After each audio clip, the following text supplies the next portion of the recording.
Olá pessoal, tudo bem? Sejam todos muito bem-vindos a mais uma videoaula. Hoje nós vamos estar falando da aula 1 do módulo 3. Essa aula, esse módulo 3, ele tem duas aulas. Esse módulo é chamado de processo de envelhecimento. Então, na aula de hoje nós vamos entender um pouquinho sobre o processo de envelhecimento.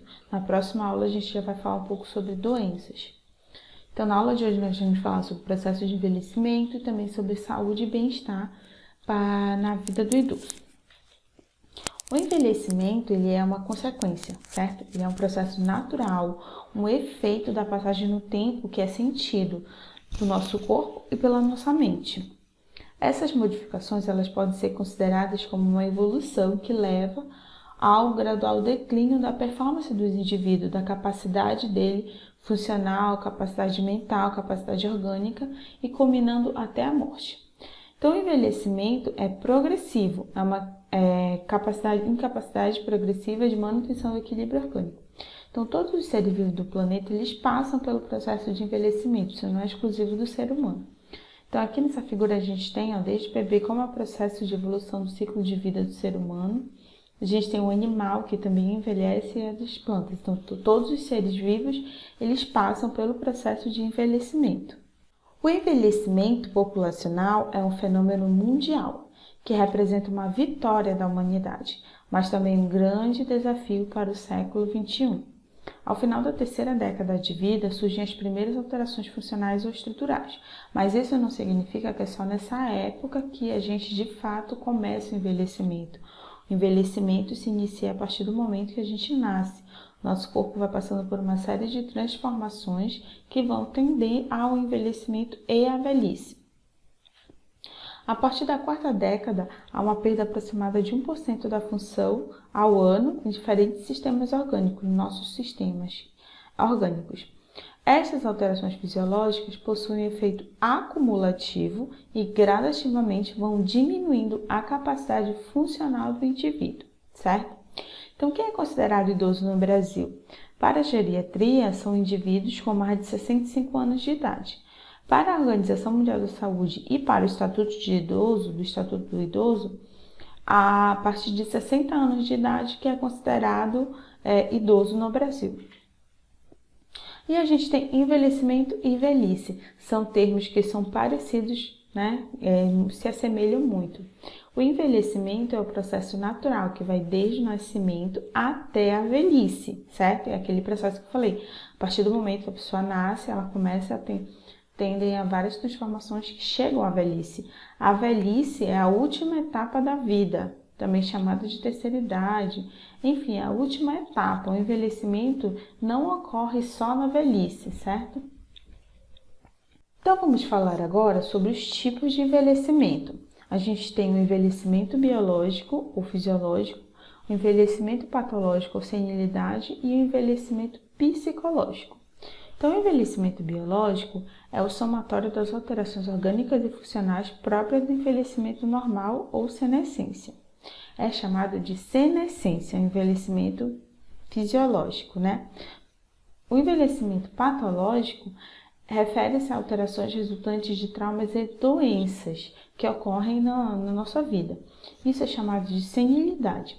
Então, o envelhecimento biológico é uma alteração normal do organismo, alteração dos sistemas que ocorrem no nosso organismo, e é chamado de senescência, a alteração dos nossos órgãos, dos nossos sistemas.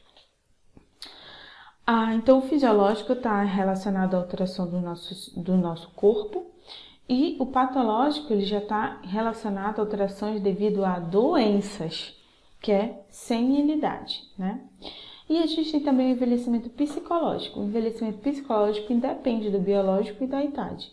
Ele está muito mais associado à maturidade psíquica, maturidade mental e capacidade emocional.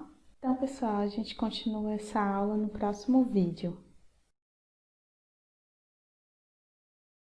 Então, vamos ver agora as alterações observadas a partir do envelhecimento fisiológico ou biológico. Então, a gente tem alterações orgânicas, que pode ser em relação à composição corpórea, gordura, estatura, peso e outros. A primeira que a gente vai falar é sobre a composição corpórea. Então, qual uma das alterações orgânicas em relação à composição corpórea que a gente pode ver é a diminuição da água corporal total. Então, a gente observa que o idoso ele tem uma diminuição da quantidade da água do corpo, então ele passa a ter cerca de 52% de água, né? Ao mesmo tempo que a gente tem essa diminuição da água, né, que é o que vai impactar diretamente também na questão da textura da pele e tudo mais, a gente tem um aumento de gordura, certo? Um aumento de 20 a 30% na gordura corporal total, com tendência a se acumular, principalmente na região abdominal, nádegas e coxa.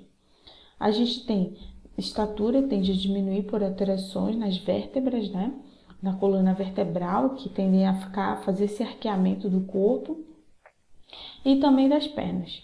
E a gente tem também a diminuição de peso devido isso daí entenda que quando a gente fala diminuição do peso, não estou falando que a pessoa vai ficar mais magra, estou falando que ela vai ter diminuição de massa muscular, aumento de gordura e diminuição de massa muscular, ok? A gente tem também alterações morfológicas, que são alterações, né, principalmente quando a gente pensa na face do idoso. A gente vai ter o crescimento da circunferência craniana, do nariz e da orelha, certo? E ainda o tórax sofre um crescimento contínuo considerável. Essa figura ela mostra um exemplo da quadralização facial, como que ocorre a alteração em relação à face, né, devido justamente ao crescimento da circunferência craniana. E aí a gente tem alterações tegumentares, e aí a gente fala de pele, pelos, unhas, boca.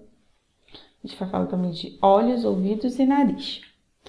Então, na pele, a gente tem a menor renovação da pele, né? Diminuição também de elasticidade, de oleosidade, diminuição da hidratação, principalmente pela questão da diminuição da água. Com isso, a gente tem um maior ressecamento, surgimento de manchas na pele. Não que essas manchas elas devem ser ignoradas. O médico precisa sempre avaliar se essa mancha ela é decorrente das alterações normais do envelhecimento fisiológico ou se ela se trata de uma doença. A gente tem diminuição ou alteração de pelos, então a gente tem os pelos, geralmente quando não cai, eles alteram a textura do pelo. Crescimento lento das unhas e também o engrossamento das unhas. Você observa bastante nas unhas das mãos também. A gente tem na boca diminuição da salivação, alterações do paladar, das papilas gustativas e enfraquecimento dos dentes. A gente tem as outras alterações tegumentares. Olhos, né? Alteração ao redor dos olhos. Esse olho ele tende a ficar mais fundo, né? E também alterações visuais, como, por exemplo, desenvolvimento de doenças oculares. A gente tem ouvidos, alteração na capacidade auditiva, né? O idoso ele pode diminuir essa capacidade auditiva, então ele ouvir com mais dificuldade. E no nariz, aumento do tamanho e alterações da capacidade olfativa, ele pode perder um pouco dessa capacidade olfativa. Então, pessoal, a gente continua essa aula no próximo vídeo. Vamos falar sobre alterações nos sistemas biológicos. Então, a gente tem o sistema musculoesquelético, o sistema respiratório, cardiovascular, gastrointestinal, o sistema nervoso, a gente tem também o sistema de termorregulação e de sono e repouso. Então, nós vamos falar do músculo esquelético. A gente tem a diminuição da massa, diminuição de massa, a gente tem diminuição de massa muscular e também de densidade óssea, né? Diminuição de força, velocidade e movimento do corpo. Então, a gente tende a fazer movimentos mais lentos, né? Menor velocidade. Diminuição da capacidade respiratória no sistema respiratório. A gente tem uma diminuição também da defesa pulmonar, e aí que é o que tem que ter cuidado, porque a gente tem maior possibilidade de infecções. O sistema cardiovascular tende a diminuir a força de contração do coração e calibre de veias e artérias, que pode comprometer o fluxo sanguíneo. A gente tem também a diminuição da movimentação do trato gastrointestinal, é por isso que muitas vezes os idosos eles têm essa queixa de intestino preso. A gente tem também a diminuição de substâncias digestivas e da capacidade funcional do fígado. A gente tem também alterações no sistema urinário, genital e nervoso. No urinário, diminuição da capacidade de filtração renal. Aqui no sistema genital, a gente tem a diminuição de libido, de produção de hormônios, a gente tem também a diminuição de órgãos genitais e no caso dos homens, a gente pode ter o aumento da próstata nos homens. No sistema nervoso, a gente tem diminuição de impulsos nervosos, perda de neurônios, né? A gente tem essas perdas de neurônio, essa capacidade de sinapse um pouco menor, por isso que às vezes o idoso ele tem problemas de memória também, e a atividade cerebral fica um pouco mais lenta. A gente tem um sistema de termorregulação que também altera com o envelhecimento fisiológico, onde a gente tem a diminuição da capacidade de permitir que o corpo aqueça e esfrie de acordo com sua necessidade. Então, naturalmente, nosso corpo ele vai aquecer e resfriar conforme a necessidade do ambiente. Então, tem que ter muito cuidado pelo risco de desidratação, porque a termorregulação ela é diminuída. A gente tem sono e repouso, diminuição da qualidade do sono, porque as pessoas idosas elas acordam com muito mais facilidade e muito mais vezes e demoram mais para adormecer. Então, a gente tem também o envelhecimento psíquico. O envelhecimento psíquico ele independe do biológico e da idade. Então, aqui a gente tem a busca da maturidade psíquica, né, que exige um esforço pessoal e contínuo, o autoconhecimento, o estudo da estrutura e dinâmica do psiquismo e os conflitos do cotidiano, né, que a gente está ali em busca da sabedoria.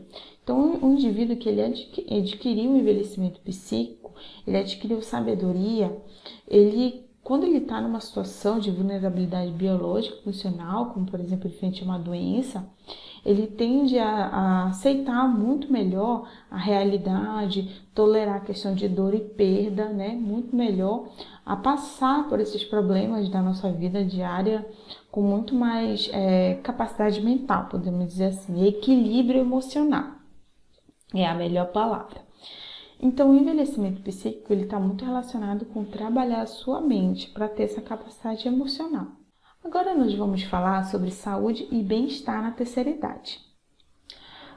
Existem várias estratégias que elas são ditas como estratégias para promover a saúde e o bem-estar no idoso.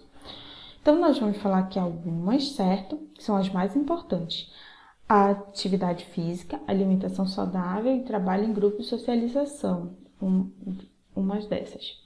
Atividade física e alimentação, nós vamos ter 2 aulas para falar especificamente sobre elas, porque elas têm um impacto muito grande na qualidade de vida do idoso.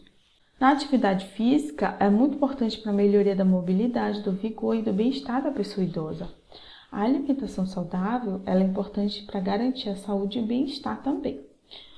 Trabalho em grupo e socialização, a socialização é você se relacionar com outros indivíduos, ter um estímulo cognitivo, né, de memória, de ideias e pensamentos, e convivência com outros indivíduos para troca de experiências. Então, você socializar com pessoas, isso faz bem para a sua mente.